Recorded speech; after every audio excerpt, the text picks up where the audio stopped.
The symbolism of Sufi shrines, of course, is in itself a pretty vast subject, because practically every architectural detail has a symbolic meaning.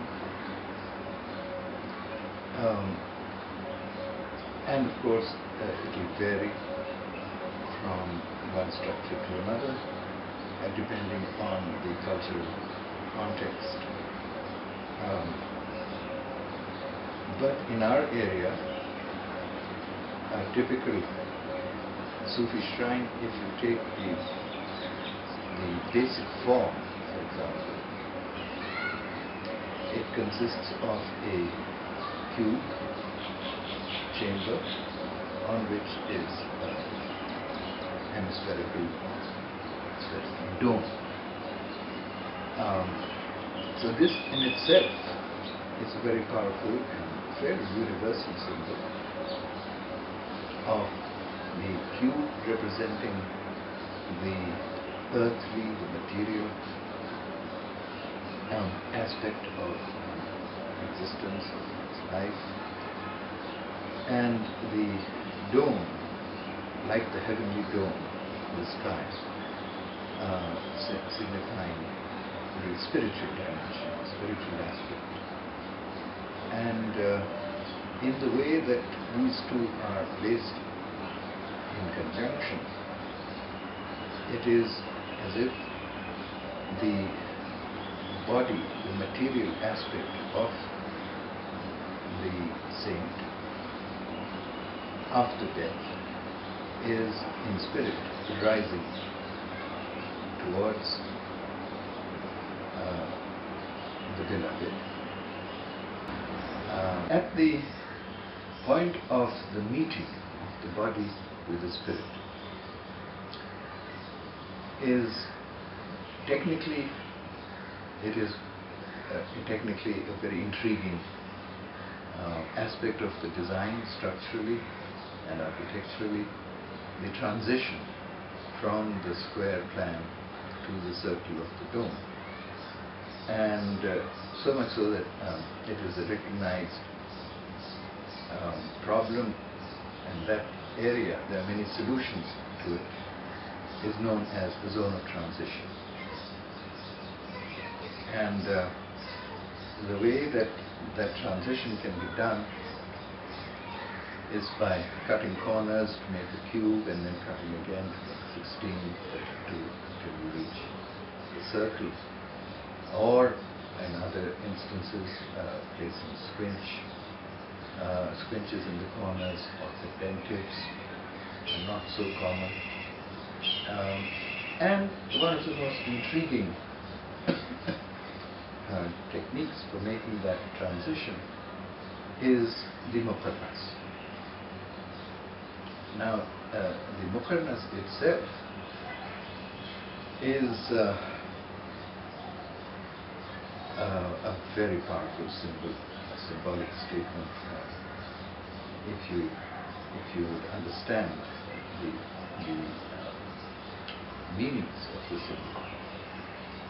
First of all, the muqarnas is placed in the corner, and the corner we call is zavia, which means an angle.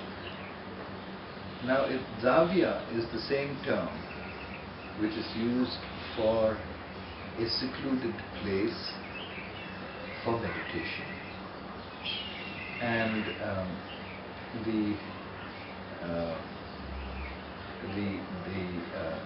Sufi practice includes, the central practice is a remembrance of God, which we call the zikr, and this is done in a quiet, secluded corner, with the repetition of the name, that is to say, one of the names of God. And this is a method, technique which you find in all contemplative practices. So the continuous repetition of the name is part of the practice of purifying the heart. Purifying the heart to eliminate the layers of rust, of dust, in order to expose the surface of the clean surface of the mirror. And in a lot of esoteric writing, the heart is referred to as the mirror, or you might say that the mirror becomes a metaphor for the heart, and the heart is the seat of the spirit within us, within each one of us. And so the repetition of the name raises the soul to higher and higher levels of awareness and towards spiritual enlightenment. And as one makes this spiritual journey, one passes through various states, what we call hal and val. Amongst these states that one passes through in this journey, some are states of expansion and others are called states of contraction. That is to say, in our terminology, the val of qabz and bast. So if you look at the Muqarnas itself, it's a series of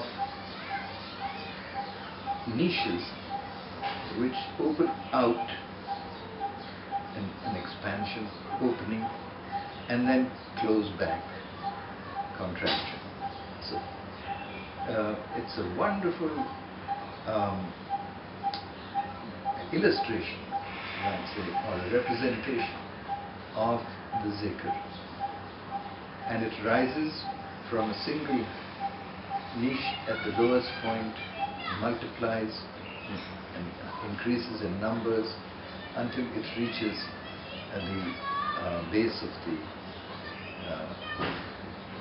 the sphere.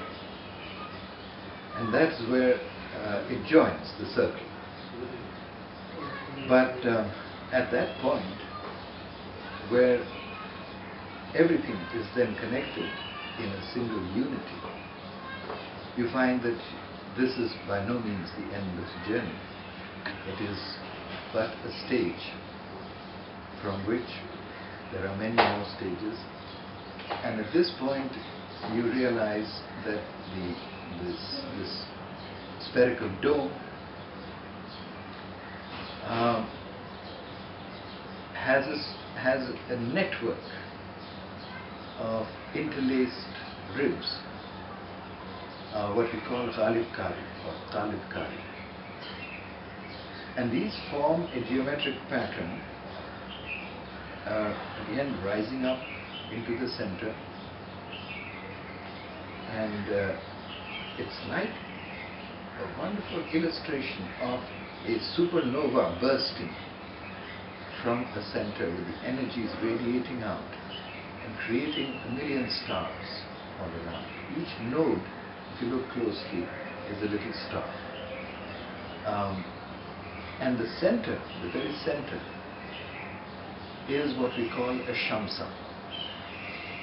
A shamsa literally means a solar symbol, and it's in the form often of either a sunflower or some other geometric symbol for the sun.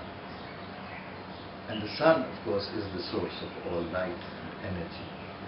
So you see, in the whole body of this structure, it's full of a variety of symbols, but this is the central practice.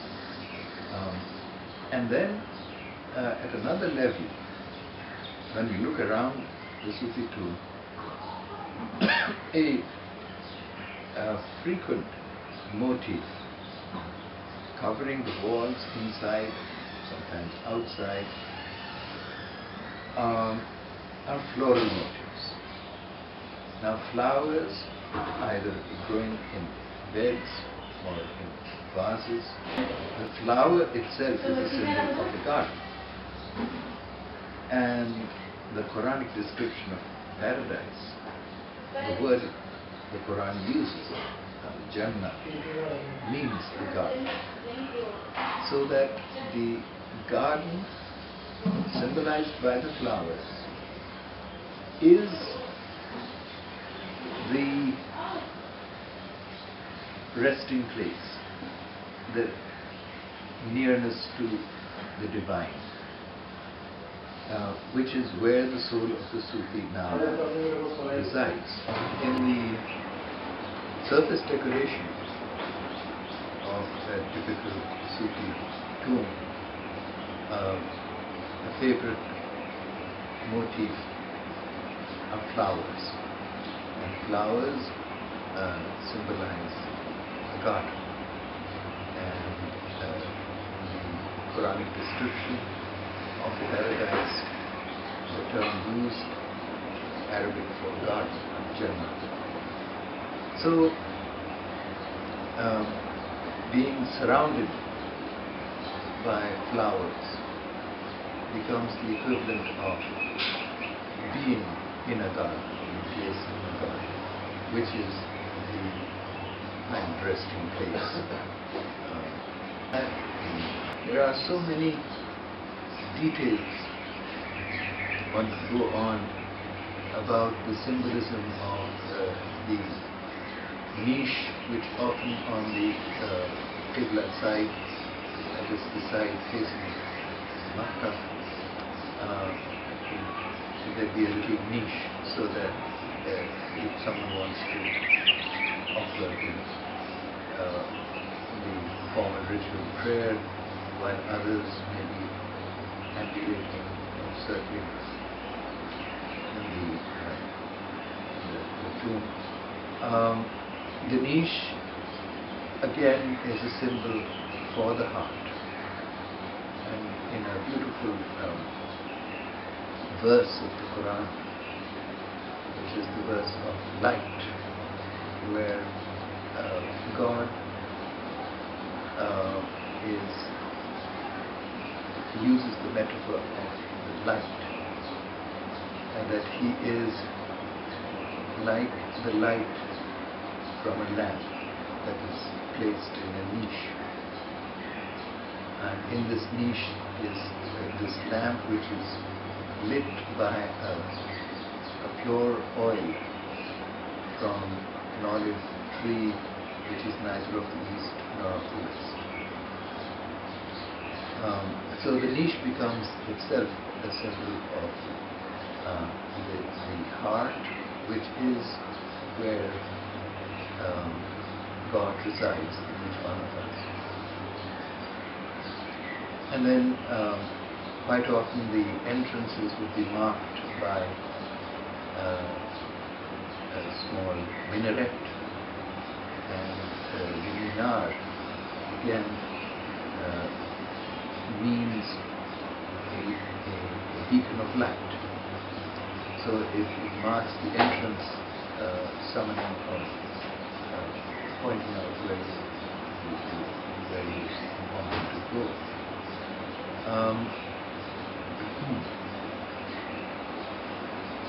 And then the other details of the geometry itself. There's a whole science of mathematics, the science of geometry, in which there is a qualitative aspect to numbers and shapes, uh, unlike what we normally uh, think of numbers and shapes as quantity. Um, so that's a whole subject in itself. So the symbolism of the Sufi shrine just goes on unfolding layer after layer. The more you meditate on it, the more you think about it, and the more you learn about it. The question of proportion is often misunderstood, particularly by young architects and students, those who are attracted and want to learn about traditional design principles. And there is some kind of a notion that that traditional architecture uses certainly such a proportion, golden mean, or a root 2 or a root 5, etc. A sort of formula which you could apply, and the result will be an Islamic design or a traditional architecture. It doesn't work like that. Proportioning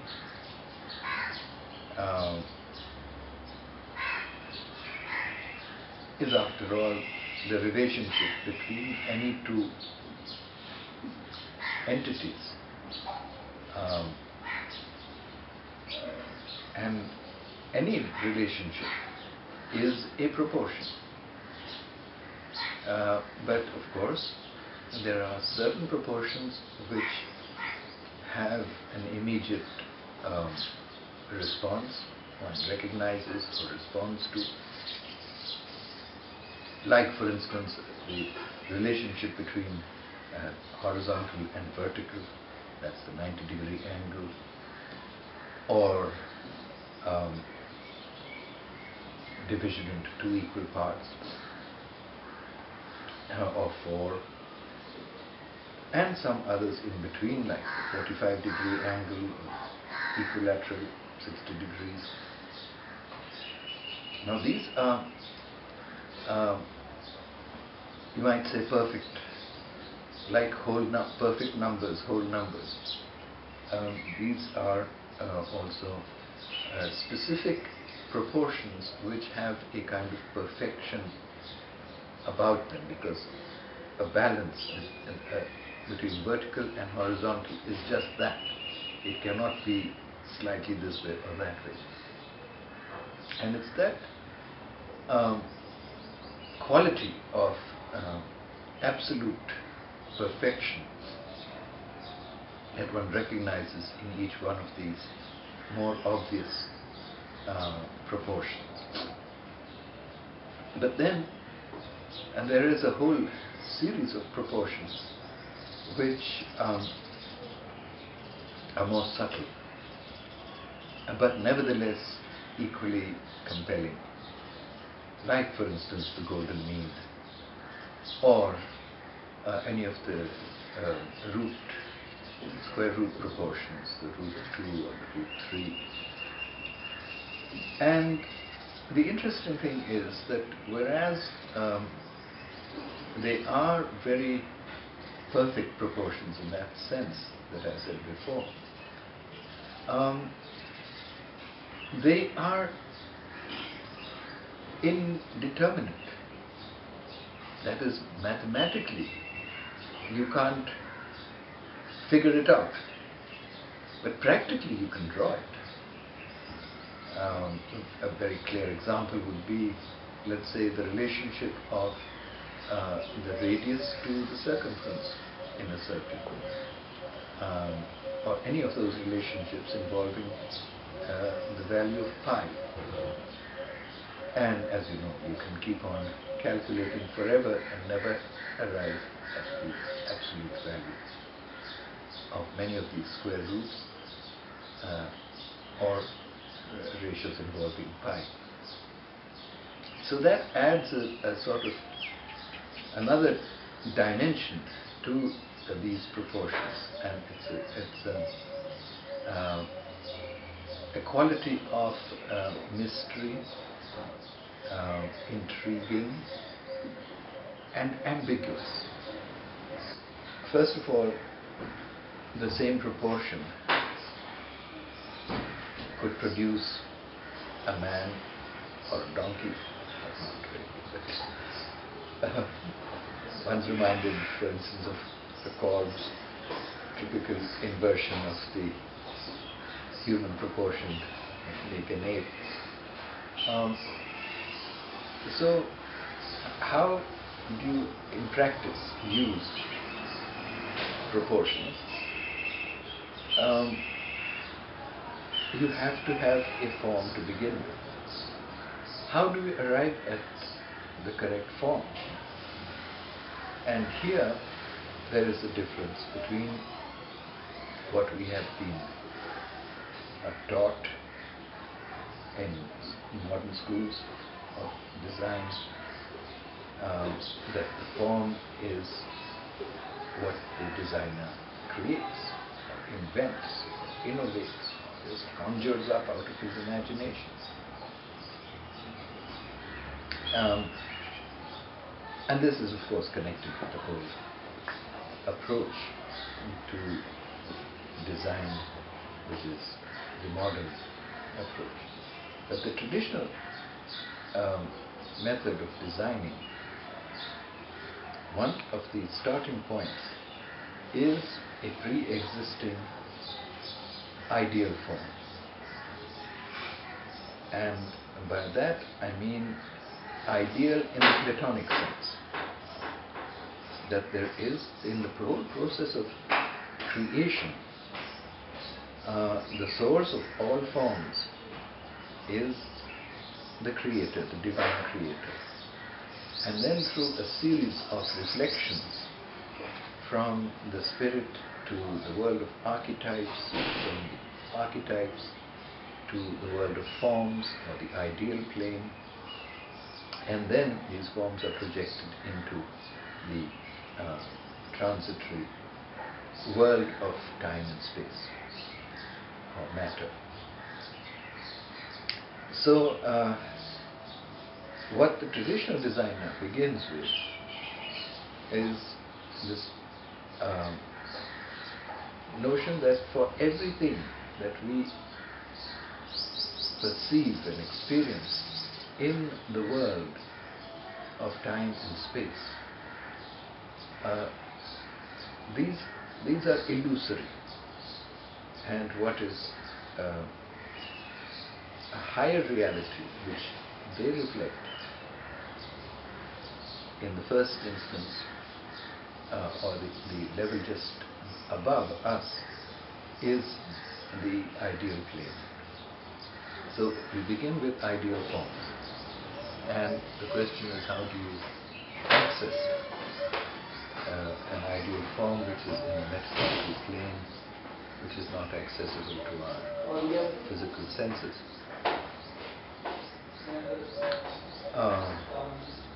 And there, of course, there is the chain of student and master.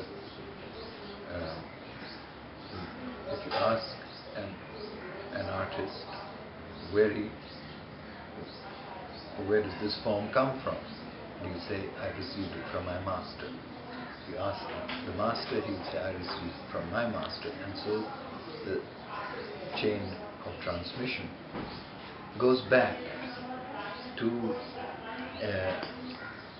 a